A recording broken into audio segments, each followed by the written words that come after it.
Welcome back, everyone, to episode 52 of the Buzz Mafia podcast. Today is an emotional one. We open up with our farewell to Sean McDermott and then just go into the whole Bills situation. You'll listen to on the podcast. We break down the rest of the divisional round weekend, get into the Leafs, get into some trades, Rasmus Andersson, Kiefer, Sherwood, and other stuff around the league.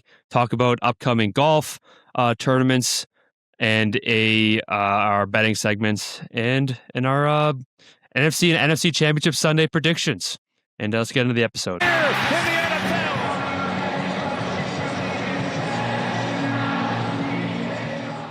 All right, ladies and gentlemen. Usually Ryan takes it away, but welcome back to the podcast.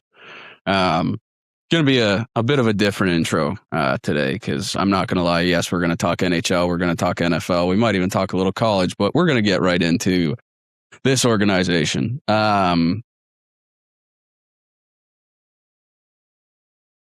Basically, I told Ryan I kind of got a bit of an open letter.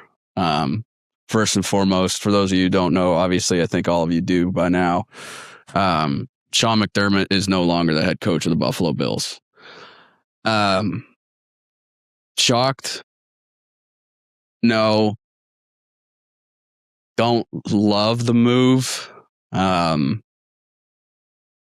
Overall, first and foremost, I want to say, as a fan, which I know this is going to sound crazy, but just like, thank you. The last 9 years has been some of the most fun Buffalo Bill football to watch. We went from 17 years of playoff drought to playoffs every year, winning, getting close. And I don't think any of that comes without the culture that this man installed from day one. Bringing in Micah Hyde, Jordan Poyer, I don't think, and this is what I'm going to get into Brandon Beane later, but I don't think we go anywhere without Sean McDermott. And to say that he's not going to get a head coaching job or be a coach in the future is silly. The city of Buffalo, obviously there's a lot of people who don't like him, and obviously there's been decisions in the past that he has made that have made a lot of people, including myself, very angry. But honorable man, amazing head coach. The players loved him. The staff loved him. And to have the season end in that way and him stand up for Buffalo and then turn around on the Monday afterwards and be fired is tough. I agree that a change needs to be made. Not necessarily the change that I saw coming. But at the end of the day, game was abysmal in a lot of different aspects. But aside from any of that, we would not have had any type of success without Sean McDermott. And obviously we have an absolute alien for a quarterback, but you need a leader, and Josh is a leader, but so is Sean. And I think a lot of what Josh has become as a football player and a person derives directly from the leadership that Sean McDermott has given. Sean, wish you nothing but the best. I feel like he's going to be the head coach in fucking Baltimore, which stinks. Absolutely stinks. Yeah, it's just, I mean, talk about a absolute shit weekend turn into a shit Monday. And not only am I going from afternoon to day shift, so I'm not gonna lie, I'm pretty gassed. I had to deal with that at lunchtime. But yeah, I wish him nothing but the best.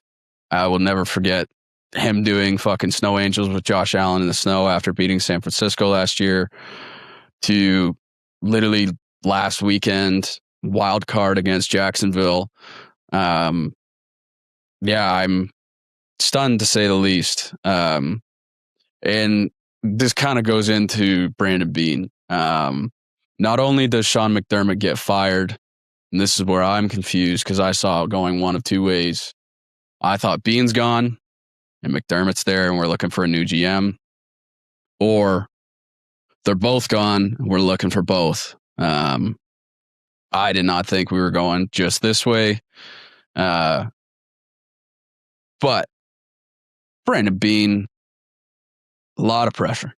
This is a lot of people said do or die time for Sean this playoffs. This is do or die time for you next season. You don't draft well. You don't trade well. You can't make any signings or anything, and you can't do another apology press conference saying that you tried.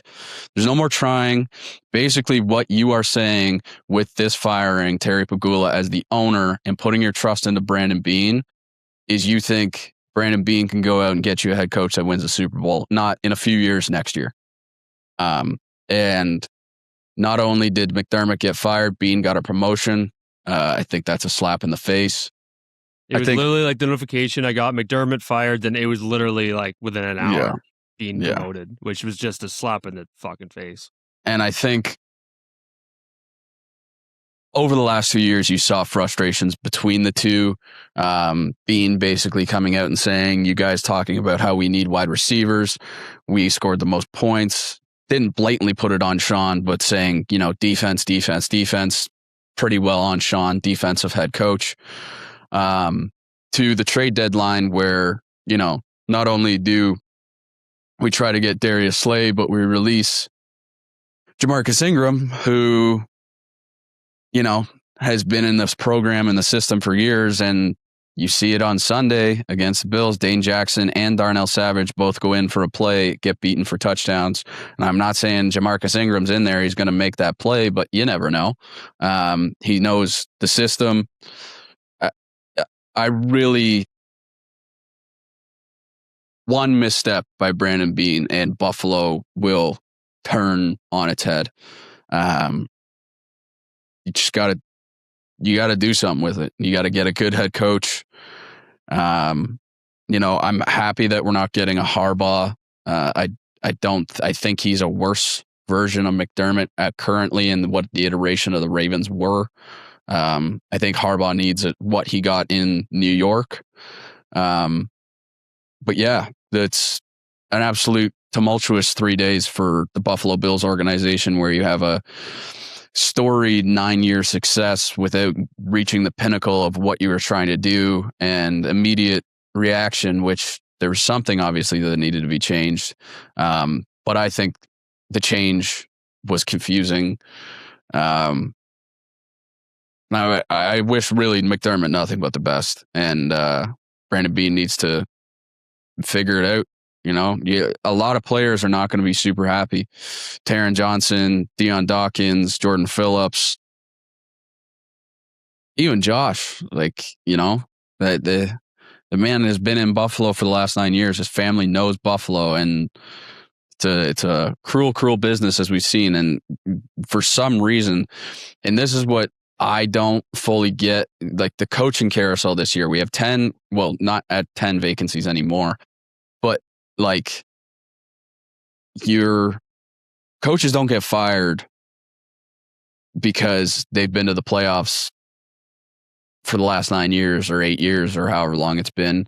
And, you're winning games. The coaches get fired because, you're not winning games and this, that, and the other thing. And yes, something needs to change. And, but maybe it's instead of, drafting like shit, making abysmal decisions at the trade deadline, losing players.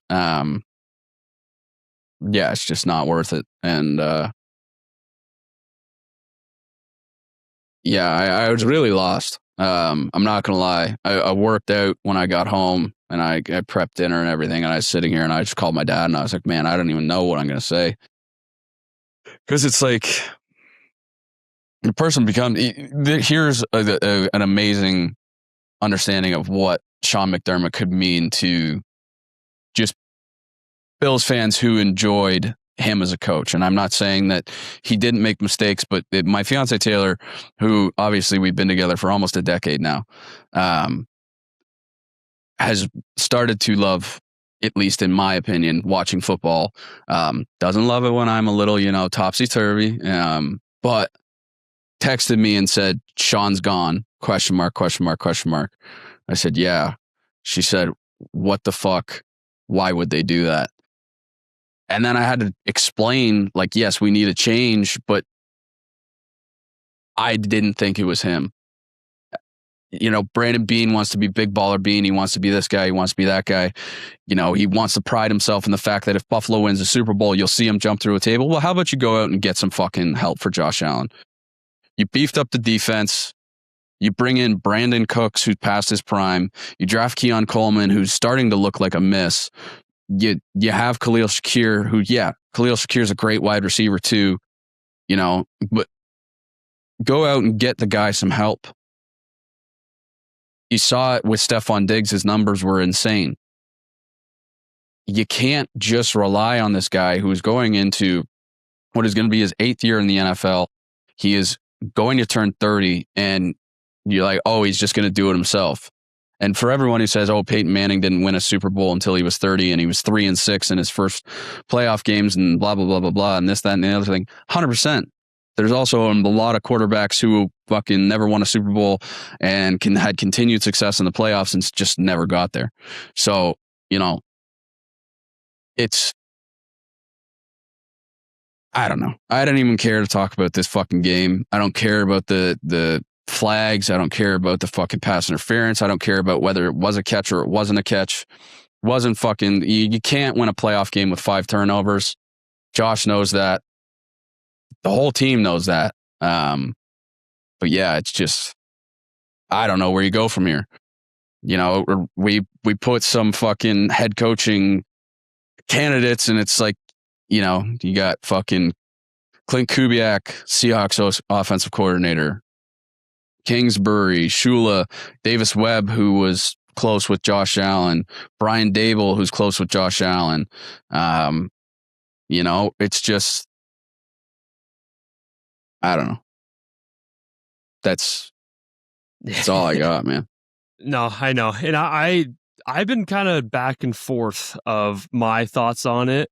Like, after the game, like, you're in a mode where it's like, fire everyone. Like, yeah, McDermott, see ya, all that stuff. And then as it went on, it's just like, I don't know. You see stuff online, and it's just like, is it really him? Like, it's just, who are you going to replace? And I understand, you know, people in the past, the teams in the past have had good teams, and then they finally get a switch and they win. Like, you know, talking about maybe Sirianni in Philly, Peterson in Philly as well, and like a new change can really help an organization. But I don't know.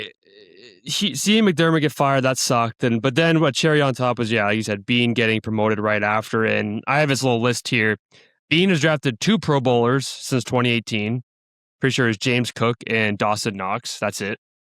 McDermott didn't hand out bad contracts to screw up the Bills' cap situation. He didn't give out $70 million total to Samuel, Joshua Palmer, and Elijah Moore. He didn't go on WGR and puff out his chest and saying that bitching about wide receivers is one of the dumbest arguments ever. Look what we had in the playoffs. He didn't fail to add a receiver at the trade deadline. McDermott didn't. McDermott didn't fail to add a legitimate pass rusher to this team after pouring asset into this D-line year after year. And McDermott wasn't the main one responsible for all the ones he missed draft picks over the years. Like the year before Beane, I mean, McDermott has hands in with, you know, drafting Milano, Poyer, Deion Dawkins, all these guys. And yeah, I mean, it's kind of a slap in the face with what's going on with, you know, Beane and McDermott now. And I understand maybe things needed to change, but I was hoping it wasn't going to be him.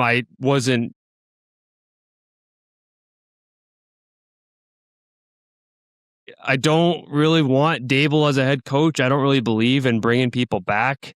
Maybe as the same position. I know you can argue Patriots with, you know, Josh McDaniel or whatever, but I mean, he's fucking won Super Bowls there, so he can go there anytime he wants.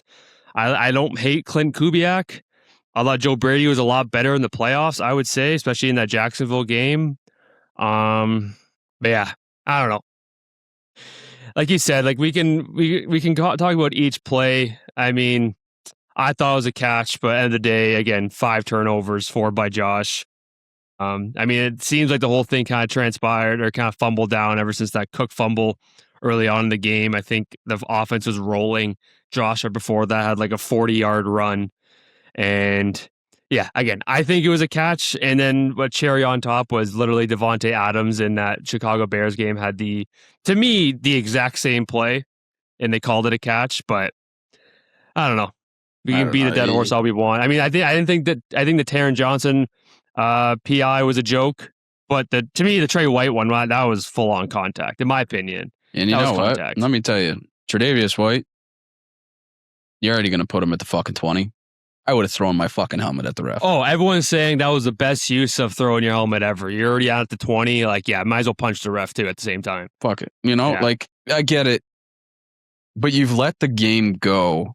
And this was my only problem. That's the point. You've let the game go.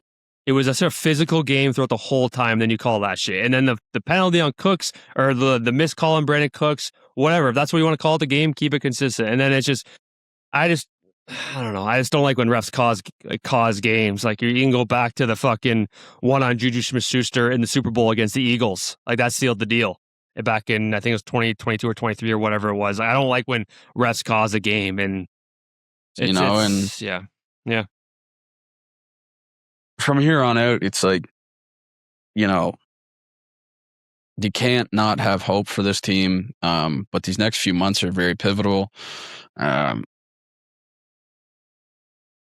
Cromer, shout out Aaron Cromer. He's put together one of the best offensive lines for the last few years. He retired. Absolutely amazing season. So not only are we not losing our head coach, we're losing our offensive line coach. That's a trenches guy. You know what I mean? Like that's a guy you want on the forefront. Yeah, right? He's for real Buffalo through and through. All of the O linemen love him. Just, absolute unit of a man and put together what was probably the best offensive line. And, a lot of this, and I hate to say it, but a lot of this is on Josh. But the reason it is because you're expecting him to be Superman. And it was said a million times, and he had to be absolutely perfect. And you see it all the time. Fucking Drake May, 5 fumbles, 4 fumbles, 2 lost. Patriots still won. Win by 12. CJ Stroud had 4 interceptions in the first half, and the Texans were in that game up until basically the third, fourth quarter. It's just, I don't know. And then the obviously the worst part about it to me as well is like, obviously you never wish a player to get hurt. But now the Patriots get to go to Denver and play Jarrett Stidham, who again, you're in the NFL, you're a professional football player, hasn't played a snap of football in over 700 days. Last start, I think, was 2022. It's just a horrible, heartbreaking way to finish the season. And you know what? On to the next, man. Like I'm focused on the Leafs, focused on the Jays. Yeah. That sucks about Bo, dude. I know, like, at the time I was just like, fuck, I don't care. I guess I'm pissed about the Bills. But that sucks. Like, I will say he did impress me. Like that last pass, the touchdown, he had a few great plays, and he is a gamer. So shout out to him. That sucks, especially because it was like I don't know if it was the play before the kneel or the play on the kneel, but it didn't look good, and that sucks. I mean, he played his nuts off. Thought he played great. But yeah, I mean, and then I just have a list here of just some upcoming free agents for the Bills. Obviously, Joey Bosa, who, I mean, the first few weeks I thought was playing great and then just went silent. Like he really, I mean, the Jacksonville game, he got bodied by Jacoby Myers on like a run play. And it's just, I don't know if you bring that guy back. I don't know what the cap situation is. Obviously, Matt Milano, Shaq Thompson. I forgot how you pronounce his name, but Larry Ogunjobi. Connor McGovern, I think you bring him back. Obviously, boosts that keep him on that O-line. David Edwards. I mean, I don't know, a lot of people online weren't a fan of AJ Espinosa, but I'm a big fan of him. I thought he actually played pretty good this season. I love him. Yeah. I don't really want to overpay, but no, I don't know. The problem with him is that he's too far in between when it comes to splash plays. He'll have a game early in the season where he'll get an interception and force a fumble. Then middle of the season, same thing. And I mean, it looked like you can't fail or false the defense because they're on the field for so long. Yeah. Same thing in the Texans game. Like CJ Stroud just sucks. Like that Texans defense for real put up the craziest fight I've ever seen. It's crazy. And that's probably the most full game I've ever seen the Patriots defense play. That was insane from them. Carlton Davis was out there at ball hawk. Gonzalez was out there. So, yeah, it's just like you can't really fault them. They're on the field a lot. But we needed to get a stop, man. And we got turnovers. We forced fumbles. Deion Walker with the interception. It's not how it was supposed to work out. And you know what? If anything, I got faith. I got hope. I think it's all going to work out in the end. Yeah. Seeing Josh after the game, that broke me. And then seeing Deion Dawkins and Brandon Cooks talk about him too, that was heartbreaking because, again, a lot of the playoff wins in the past, Josh Allen was Superman. And yeah, he still made great plays, but then that fumble at the end of the first half, that was 23-year-old Josh. You know what I mean? Kind of running wild. The interception, Brandon Cooks, you can't really blame him on that one. That to me, again, that's a cash to my eyes. Maybe I'm my bias goggles on, but yeah. And then also the forced fumble. That was complete blindside by Benito. Just had no idea that guy was coming. That was just right off the edge. And you know what? It turned into 3. The defense did their job. Yeah. So it's you get rid of the fumble at the end of the second half, and you're going down to kick a field goal to win the game, not to tie the game. Yeah. And and then I know we're gonna just keep beating a dead horse here, but then the miss on Dawson Knox, that's game. I was in the grasps, but yeah, man, I don't know. We can move on now. That was tough, but I have faith in the boys. Bring in George Pickens, trade for AJ Brown. I don't fucking know. Draft well, for the love of fucking God. Draft some pieces that can be used now. I don't know. I know it's so early. Maybe we can dive more into offseason stuff later on. It's too early right now. But do you have a favorite or kind of what you would like as kind of a coaching situation? I know I saw a tweet, and this is kind of like a dream scenario. Would be this is a complete dream scenario. Clint Kubiak head coach, which I wouldn't hate that. I think he's done a great job in Seattle. I would like Clint Kubiak. Brian Flores as a defensive coordinator, and then Mike McDaniel as an OC. I think that's just incredible. They can't win a Super Bowl with that. Then fucking. Shout out Joe Marino from the Built on Bills podcast. I like Davis Webb. He likes Davis Webb. They offered Davis Webb the quarterback coaching job last year. He didn't take it, I think, because he ended up going to back up in New York, and then ended up as the Broncos OC this year, I believe, with Sean Payton. I wouldn't hate that.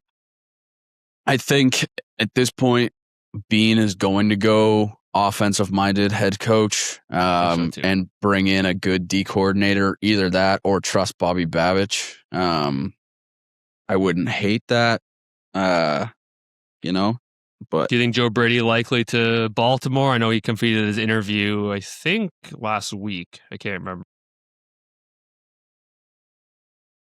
Brady can go wherever the fuck. Go throw screen passes and fucking wherever. I could not the offense was good, but you go to overtime, you take 2 back-to-back deep shots after you get the ball back and force 3 and out and force them to punt.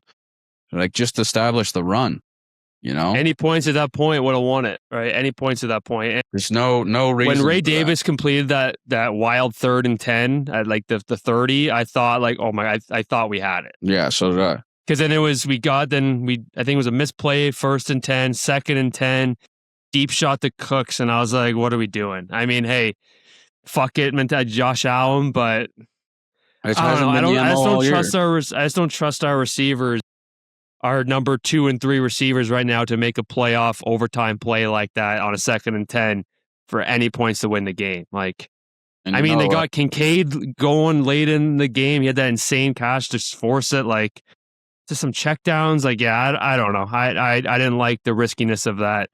And you can say all you want. I said, I thought it was a catch at the same time. I don't think it was the right play call, but I don't know. You ready we can move on now. I think we got all out, dude. That was emotional. I thought I was gonna start crying there. That was tough. It's been Good tough. thing we have our old reliable Leafs nation to go cheer on. For real, every single year it's the worst. The Bills losing the playoffs, and I have to sit here and be like, "Oh, go Leafs!" Yeah, I know. And it was literally because last episode we literally said like year, anniversary of the Buzz. It was awesome. Year episode 51 and everything. And it was just like reminder of last year we were doing the exact same thing when it was Chiefs AFC Championship, when it was kind of the reverse play when it was, I can't remember, I think Xavier Worthy had the ball, but it was the same kind of thing. We thought we had the interception and then the first down with Josh Allen. It just seems like every year. Every year it's something. Yeah, I don't know. Let's rifle off the last few games. I mean, there wasn't really, besides the Bears-Rams, the other games were kind of nothing crazy. There was a narrative to each one, maybe not the Seahawks, but we can go to the AFC, Patriots, Texans. Stroud's ass. He's a little bro ass. He sucks. He sucks so much. And shout out to our reporter after asking him after the game, did he think of subbing himself out at halftime? That's a wild question to ask. At what point do you not realize that you won 3 games with Davis Mills? I was seriously considering, I thought like Davis Mills might be starting third quarter.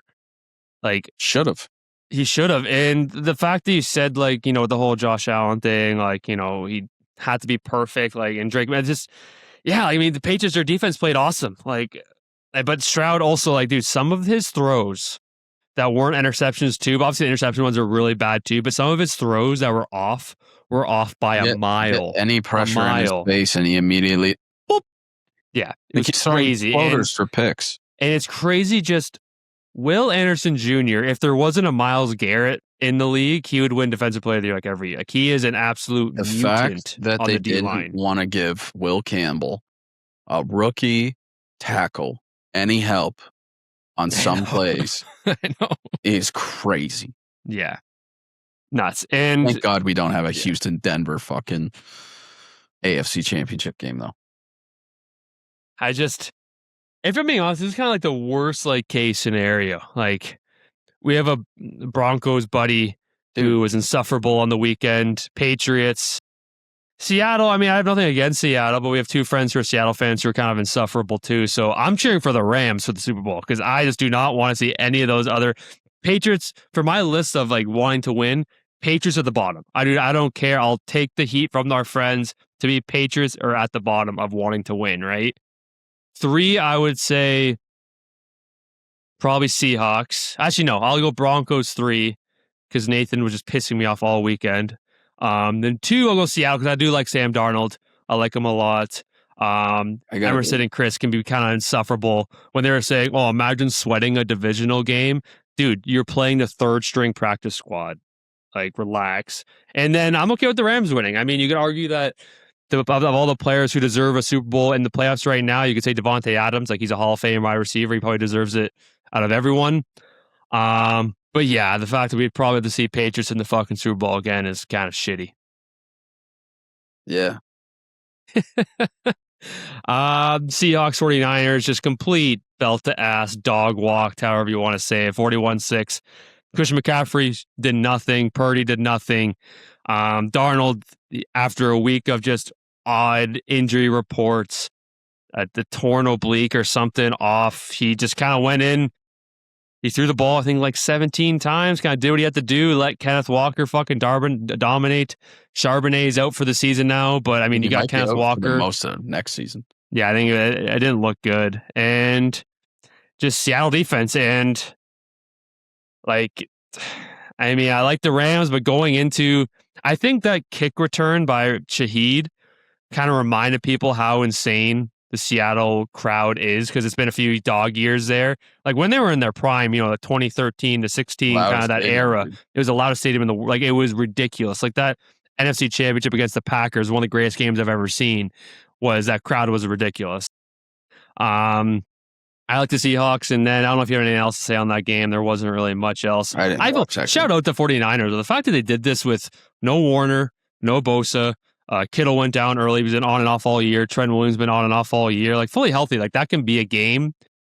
I don't know. Some of the 49ers players were saying if we had a full squad, like they would dominate. You still lost by 40, but it'd be a good game. It'd be a good game. Yeah, I didn't watch that game. I immediately left my parents' house, went home, and sat and drank scotch. Yeah, I went to Jersey's, played pool with Owen, Ethan, and Nick, and I just drank and didn't even care for that game. I watched a bit of the Leaf game, big bet comeback win against Winnipeg, so Leafs on top. But game last night was fun to watch. Bears, Rams. I was cheering for the Rams. I was cheering for the Bears. I would love the Bears. I immediately went from the Bills to, I was like, all right, my cousin's a Bears fan. Go Caleb. Then he decides, they're kind of a shitty game all around until like the fourth quarter. Yeah. Classic Bears. Yeah, it's kind of crazy shit until the fourth quarter. And then the fourth quarter, Caleb was like, ooh, let me run 40 yards backwards. As usual. Let me run 40 yards backwards, throw an absolute Hail Mary bomb to Cole Kmet, catch it. I'm not I don't know what that corner was thinking, dude. I completely backed off. Ben Johnson was going to go for 2. He said after the game he thought about it, and I was watching it, and at the time, and I did kind of in my head call what he was going to, like, he didn't go for it because their red zone offense has been kind of shit that entire game. They could not really get anything going. So I kind of thought like, oh, this would be risky because their red zone has been kind of shit, and they've already kind of ran their kind of 2-point play that they're going to run. So it made sense. I know people can say all they want about it, but again, it's same thing with the Bills. They won the toss, go second is always the right call, and they got a 3-and-out, and then they got the ball, and then they're marching down the field. They had a 4th and inches at, I think, the half-yard line. Caleb, easy QB sneak, and I was like, this is it. Like, this is it. They need like 15 more yards. They have a great kicker in Santos, but then I know it was a pick, but keep watching it. DJ Moore stopped running. I don't know why he gave up on that route. He completely stopped running. It's horrible. But there's a future there. You can't be upset.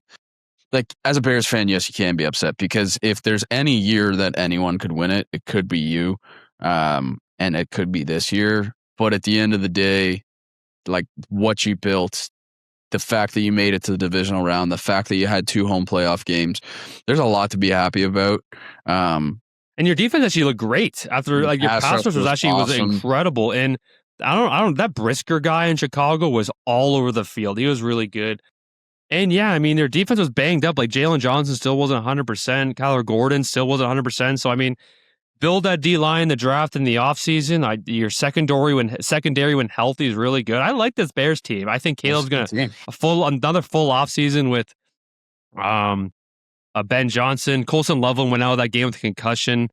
And yeah, Colson Loveland really talked about every week. He turned it on. I think he had the most rookie tight end playoff receiving yards in NFL history. So, with Monangai, Swift, him, DJ Moore, Luther Burden, like, they got weapons. Their O-line obviously is fantastic. Yeah. So, I like this team. NFC North's going to continue to be good. Like, I still like the Lions. The Packers, when fully healthy, will be there. Even Minnesota. They finished, 9-8? Like, they still aren't a shitty team. So, that's going to be a tough division. But, yeah, it sucks for the Bears because, this could have been a year to win it. But, end of the day, if I'm being honest, I think either of those teams would have gotten dog walked by Seattle. Like, I think the Seattle team's fucking insane. Seattle team's really good. All right. No, talk Championship Sunday before we get back to hockey. Refresh our minds with a different sport. Yeah, quickly. New England goes to Denver. Trying to keep the energy up, brother. I know. New England goes to Denver. Like, they're favored by, I think, 6.5 or 7.5 right now. Yeah. You know what? Even though, like, Denver's defense is insane, so even though they're favored by that much, I think it's a close game. I think New England squeaks out a win by 3 and they go to the Super Bowl. I don't know. It'll be interesting to see. Denver's offense, they opened up the... RJ Harvey did fuck all in that game. Nothing. Like, he had 12 yards. They should have had an amazing run offense, and they did nothing. So now you're playing a Denver defense, or a Patriots defense, that is going to be tough. Milton Williams is going to be on your ass. Chason's going to be on your ass. Fucking Harold Landry's going to be up there. Spillane. So, yeah, I don't know. It'll be interesting to see. It's big. It's going to be a battle of the fucking defenses and the goddamn Rams offense to see who can win the Super Bowl. And I think, also, James Cook had the phone, but he still had some great rushes. I think the run game was doing good for the Bills. So I feel like we'll see a lot of Ramondre and Trevion like we did against Houston, because Patriots sealed that deal in the fourth quarter because they ran the fucking ball and Houston couldn't do anything about it. So use your two running backs. I don't think it'll be a blowout. I think Denver's defense at the home building can keep it tight. I don't know if I'll take it by the points if it is at 6.5, 7 right now. But I think it's the Patriots. I think I will be dressed up in orange for that game. NFC Championship, Seattle Rams. Stafford hasn't really looked himself the last few weeks, but talk about a guy who doesn't really lose confidence. I have a couple bad throws. Chicago game was constant 3 and outs, but he didn't stop slinging it. I think any change you have against the Seattle, because the Seattle defense is completely well-rounded. It's completely well-rounded. You kind of got to throw some mixed plays out there, get Puka involved. Also, that Devontae Adams catch against the Bears last night was ridiculous. Get Kyron Williams involved, throw some different packages out there. But I think Seattle's only favored by 2.5. Yeah, it can't be. It probably is not that much. This is going to be. The games have been close. The story of this game. 1-1 this year? Yeah, I think so. The story of this game is going to be Seattle's defense versus the Rams offense. Seattle's offense is good. Don't get me wrong. They obviously have JSN and everything, but with Darnold, JSN had 11 yards last game. He did nothing. Yeah. But they didn't need him to do anything. No, with Darnold, I think the whole thing was preserve Darnold this game, get ready for the NFC Championship game. The Rams don't have a bad defense either. So, I don't know. It'd be a storybook for Matt Stafford to win and retire. So I'm riding with the Rams the entire way. Me too. Go Rams, baby.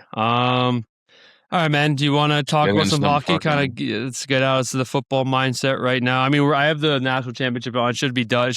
We should be done here. We're filming Monday nights before it starts. I don't know if you have anything on. I think it's belt to ass Indiana. I got a. They beat Oregon by 50. I don't really see. I bet the farm is the national championship. So we'll get through some hockey. There's not a ton of hockey. There's some trades that we can get to. The big one finally happened. I think we've been hearing it for the past year now. Rasmus Andersson to Vegas. I didn't even see this. You didn't see that? I'm not going to lie. I've been pretty I know. So Rasmus Andersson to Vegas for White Cloud. In a 2027 first and second. In the second's conditional. If it's Vegas wins the cup, it turns into a first. And Rasmus Andersson's also 50% of his salary is retained. So Vegas is only paying him 2.5, not even. Jesus, because he only makes 4 or 7 or something like that. And prospect Abram Wiebe, don't know who he is. There is no contract extension in place. But that was one of the places he listed as signing an extension. So I think they're just hey, we have this salary retention. We have a good chance of signing him. Vegas is known to not give a fuck. So they said, let's just risk it. I wouldn't see why they can't. Petrangelo's career is likely done. I don't see why they can't get it done. I've always been a big fan of Zach Whitecloud. I think that's a good add-on for Calgary. I like him. He's kind of just a meat potatoes kind of bottom. Yeah. You got to think it's the best top 4 in hockey now. It's up there. Hanifin, Theodore Hanifin, Rasmus Andersson, and maybe either McNabb or Jamie Lauzon, who's a nail gun up there. And Rasmus Andersson, I really wanted him on Toronto. I wasn't really a big fan of overpaying. I kind of, at this point, we're not firmly in the playoffs, so I didn't really want to give up too much. But I didn't really want to give up a first and a top prospect. That makes Vegas even scary. And Vegas has won 7 in a row, so that's not good. Yeah, fuck them. Fuck them. I've kind of switched my take on. Before, I was more leaning on. I didn't really want to trade Cowan or Danford. I wanted to keep both of them, but I was if we had to trade one, at the beginning I was leaning towards more trading Cowan. Now I've completely flipped. I think what he's brought to that locker room, the boys love him. When he plays, he's a dog on a bone. Yes, he's still a young guy, still makes mistakes, but I love his kind of confidence level, his bite. And Danford, I don't know, maybe it was the World Juniors, didn't really pop at me. When I the scouting reports because I'm not gonna say I watched him in Oshawa when he got drafted. I didn't do that. I just heard what people tweeted about him, and I heard it was just kind of a hard-nosed. I mean, this is a massive stretch, but kind of like a Rob Blake, like nothing. Trust me, not close to the Hall of Famer, but like right-handed, solid on his feet. Can they call him the anvil ass because you would just hip check and crush guys with his back, and powerful shot, could produce offense. And I don't know, again, the World Juniors, I try not to base off too much of that, but I thought he tried to be a little too flashy, tried to maybe, you're on the Team Canada stage, try to do, like we talked about last time, no one really wants to be that meat potatoes guy anymore. So I don't know, but I'm definitely more on the keep Cowan over Danford, even though I would still like to keep both. I don't want to trade either for Dougie Hamilton now, but I don't know. Couldn't even tell you who he is. Yeah, hey, that's same here. All right, next trade that actually kind of happened a few hours before this. Kiefer Sherwood to San Jose. Kind of a shock. I know Kiefer Sherwood was definitely the first domino to be moved out of Vancouver after the Quinn Hughes trade. Jack's happy about it. 2 seconds, I think, is a great deal. I think he thought people were tossing around a first in there. I think he thought that was a bit unrealistic. I think 2 seconds is awesome. I love to hear that Jack's happy. He's happy, man. He felt horrible. He texted me after the Bills Sunday. He's like, "Hey, man, like, how's Jackson doing?" Like, he was genuinely asking. I'd rather text you that. Yeah, dude. I was struggling. Let me tell you, I was struggling. But yeah, no, I think definitely San Jose was a shock, but this is the first time. So the Vancouver Canucks ownership, they're known to be hated. They're known to be just money, money, money. But this is the first time they've ever said the word rebuild. So everyone's on the floor. Sherwood's gone. I mean, I think we could see Pettersson gone. Besser has struggled immensely this year. There's no one that's safe. You don't even think they're going to keep Petey.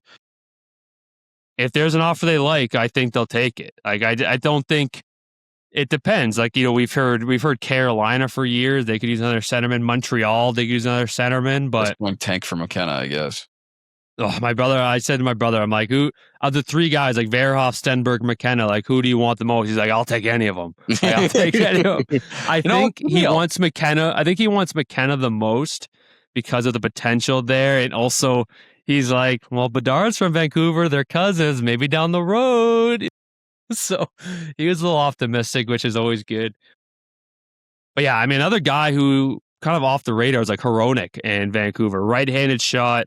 Signed, you think he has like 5 years left at $7 million? I mean, I would love him in Toronto. Yeah. A right-handed shot, but again, that's going to cost you, like you said, the Andersson thing. But also, Hronek has years left, so you got to think of even more it's going to cost you. So again, I think it's for me, unless you're firmly in the playoffs, let the year run out. Like, if you make playoffs, great. I don't want to be in a bubble spot and trade all assets. I think the big thing is like got to be bit of deadline this year, depending on where we're at, Yeah. A few other little things before we get a little bit more Leafs. The Rangers, another address to the nation. Chris Drury. I didn't even read that and bother because I think they've done this before, but they've hit rock bottom. I think they're last in the East, 2 years removed from the President's Trophy. They've said they will not extend Panarin, willing to trade to a team he desires. I heard Colorado's in the mix. I don't know how the fuck they can afford him, but I respect the hell out of it. Slowly turning into the Dodgers of the fucking. I know. Yeah. We can talk about the Dodgers later if we want to. Yeah, Panarin makes like $11 million. Still a top winger in the league. I don't know how Colorado can get it done, but we'll see. Trocheck likely dealt. I also think this shows how good Igor is. Like how good Shesterkin is. Like, he's insane. The fact that I know they're last, but he's been out for a few weeks. The fact that he kept them in games, they were in on a bubble when he was playing, shows how good he is. They stink. Rough. JT Miller has no more answer. They asked him about the team's effort, and he said, I don't know, which is hilarious coming from the captain. Gonna start bullying people again.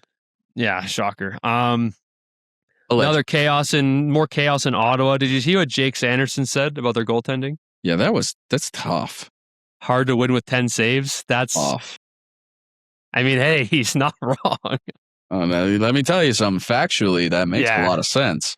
He he said it like he did say like, hey, I think his name is Levi's Merlank. I can't remember, but he said like, where's Lankins? Yeah.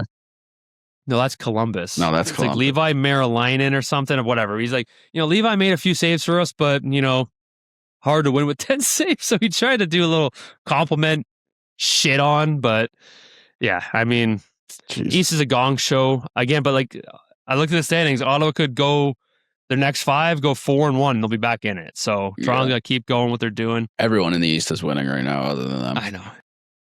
Yeah, it's ridiculous. I have some other note. I already talked about Vancouver, 10 losses in a row. We kind of talked about it. I think Sherwood, Pettersson, Garland could be gone, even though he just signed a 6-year deal. Potentially Ronick. I think sell everyone. Yeah, I agree. Nashville slowly crawled back. I was listening to Spin Chicos. I had no idea they're only like a point out. 21 goals for Stamkos, so he's really turning it around. I was like, okay, you know what? I'll watch one of their games. I can't remember who they played. I was like, this is the most boring team I've ever seen. They somehow just stick around. It's like the Islanders back in the day. What They did we just stick say? around and win. Meat and potatoes, baby. Meat and potatoes wins you games.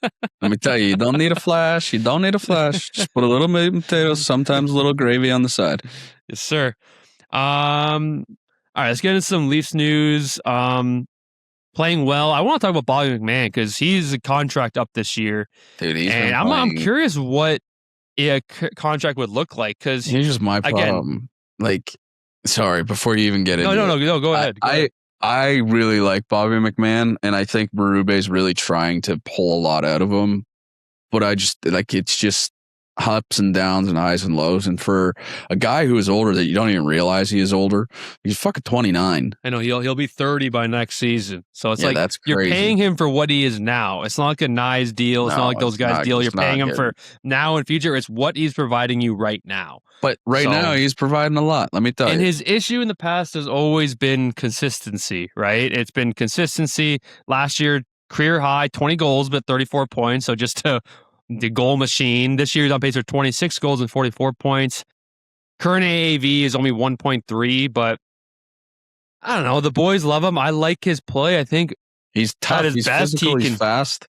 North-south skating, he flies out there. Like, he's a big body. They've been playing him with Matthews and Domi, which I love that line. I don't know, a 4x4? Like, I don't know. Is that too much? Or is that too little? With the way the cap's going. The way the cap is going. I don't know. I think that's fair. I'm not the best with contracts. I don't know. That's like a good bridge deal. We talked about bridge deals a lot too. A good one, you know. The 4x4. Is a team going to offer more? Yeah, probably. Yeah. I don't know. Like, I just think take what the situation's given you over these years. You've given opportunities that you've been scratched over the years, but this is a team that, he's not like a Nick Robertson now, though. No. Struggling still to fight. Fairly young, yeah. Right? So, no, I would love to bring him back. I'd be okay with a 4x4. I'd be fine. Again, you can look at, he's making 1.3 right now, and it's a decent, like, not that crazy of a jump. I think where the cap is going, I think 4 is a good deal, and I'm okay with it. Let me tell you something about this cap. Yeah. It's going up. I'm watching the pre-show right now, and everyone but Pat McAfee said Miami. Marcus Freeman had a whole speech. I'm not listening to it, but he said Miami. Notre Dame's head coach.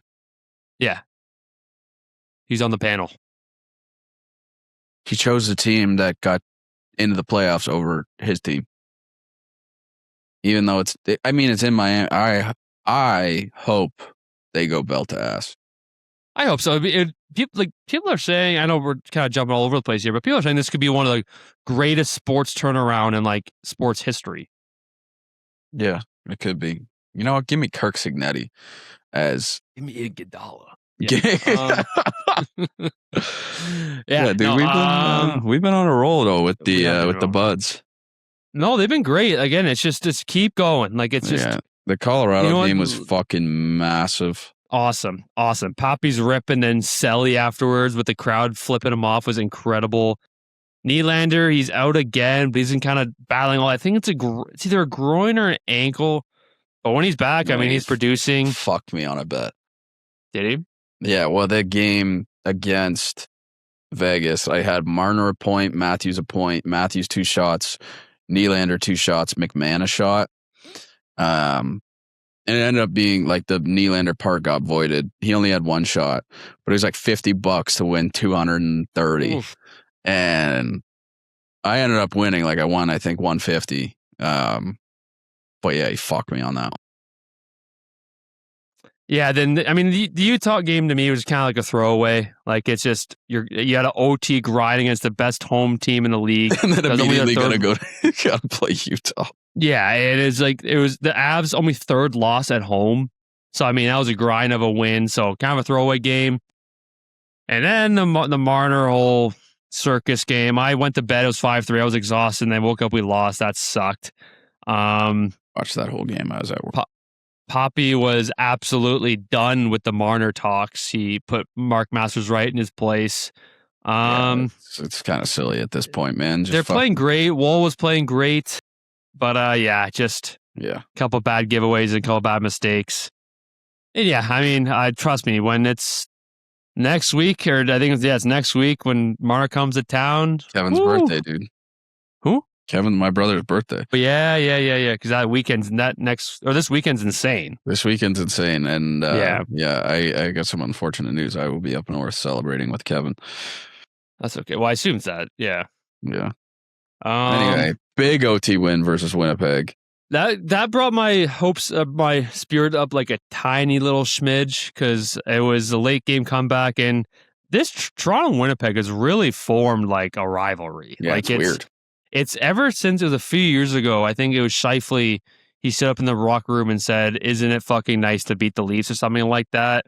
And I mean, again, if there wasn't cameras, people wouldn't give a shit because it's just stuff like I don't care about that. Like, I bet it does. I bet it's nice to beat the Leafs. Yeah.